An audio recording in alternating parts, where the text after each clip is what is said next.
93è dijous, doncs, que manifestem la nostra solidaritat amb els exiliats i els fins ara 3.300 represaliats polítics catalans. Dijous, 24 de juny. L'hora solidària es fa a Pesillà amb la participació del batlle Joan Pau Vies i el conseller Iu Escapa. Divendres 25 de juny, el Tribunal de Comptes espanyol rebutja de retardar la citació de la quarantena d'exalts càrrecs del govern de la Generalitat per les despeses en política exterior i del Diplocat del 2011 al 2017 i la manté pels propers 29 i 30 de juny.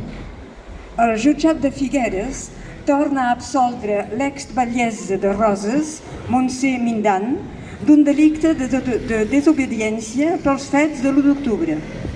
Dissabte 26 de juny, a Vilafranca del Penedès, com cada vespre, des de fa 3 anys i 226 dies, Músics per la Llibertat toquen el cant dels ocells per a tots els represaliats. Diumenge 27 de juny.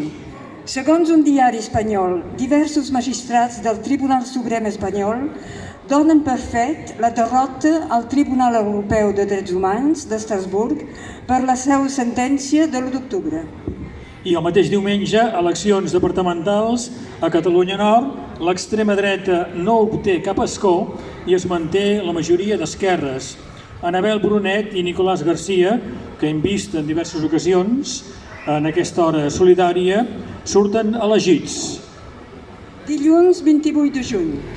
L'Audiència Provincial ratifica la condemna d'en Marcel, el primer detingut de Meridiana Resisteix, 1 any i mig per atemptat, 360 euros per delicte lleu de lesions, 1.350 euros d'indemnització.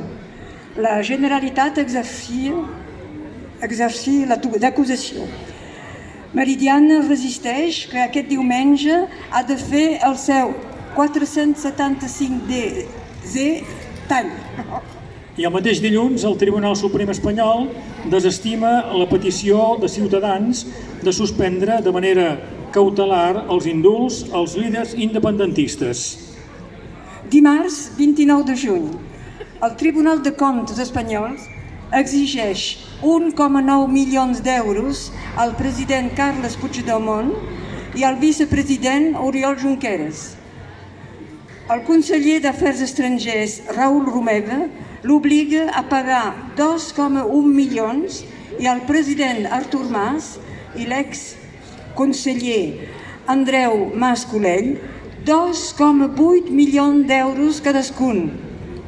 El Tribunal de Comptes vol que els 41 ex-alts càrrecs del govern entre el 2011 i el 2017 paguin un total de 5,4 milions d'euros per les ambaixades catalanes i el Consell de la Diplomàcia Pública de Catalunya, conegut com el Diplocat. Una de les persones citades és Marisa Oliver, exdelegada del govern a França i primera directora de la Casa de la Generalitat de Perpinyà, que va morir el 2017. Li imposa una fiança de més de 22.000 euros, uns diners que ara exigeix a la seva filla, Chantal Oliver. Dimecres 30 de juny, el Tribunal de Comptes espanyol rebutja les al·legacions i dona 15 dies per pagar. Si els afectats no abonen els 5,4 milions d'euros en aquest termini, es procedirà a l'embargament dels seus béns.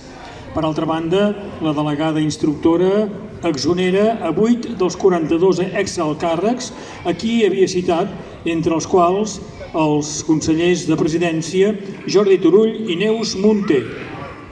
I finalment, dijous 1 de juliol, Maurici Sabater, de les Terres de l'Ebre, és citat als jutjats de Gandesa per la crema d'una bandera espanyola. I la Fiscalia espanyola demana 2 anys de presó en el judici contra 6 joves de Madrid per haver-se solidaritzat amb Catalunya l'1 d'octubre. El Tribunal Suprem espanyol rebutja el recurs que tenia pendent del president Artur Mas, els exconsellers Joana Ortega, Francesc Homs i Irene Rigau i 6 exalts càrrecs permès per la condemna del Tribunal de Comptes arran de les despeses del 9N.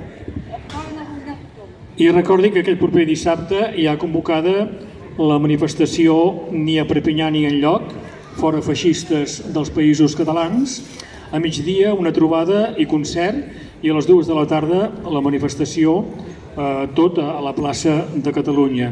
I és que aquest proper cap de setmana es farà a Perpinyà el Congrés del Rassemblement Nacional.